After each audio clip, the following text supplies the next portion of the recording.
easier on the joints because they're doing it in water. So when they stitch you up, the water's going to leak out slowly. So they put this big shoulder pad of bandages to absorb all of it. And they said, look, it'll look like a lot of blood, but it's mostly water. So they do it to absorb it. So I was numb for the first 3 days, but him and Chad waited Chad waited for 6 hours in the waiting room to keep him company. Then Chad had to go to work. I got it there at 6 a.m. I didn't get out until 6 p.m. Yeah, they took a really long time. 12 That's hours. so unusual. They took a long time. I was there at 6 My surgery was and less I was time home than by noon.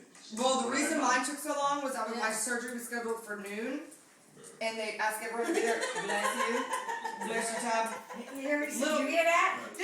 A little kid shattered his elbow. And when they're that little, a 6-year-old shattered his elbow. When they're that little, they can't wait and they want to get something quick since they're crying and they're hysterical.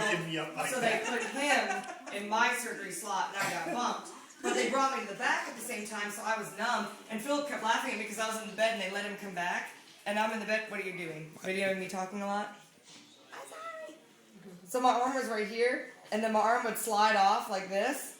And I'd be like, I would still feel like my arm was here. And my arm would slide off, and I'd go, hello, hello. I want to go home and put my PJs. I want to go home. Tell her.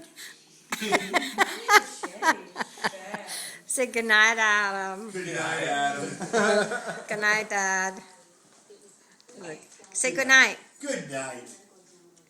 Say goodnight. Laters. Later. I love you, Daddy. Later, Gator. I love you, Daddy. Good night.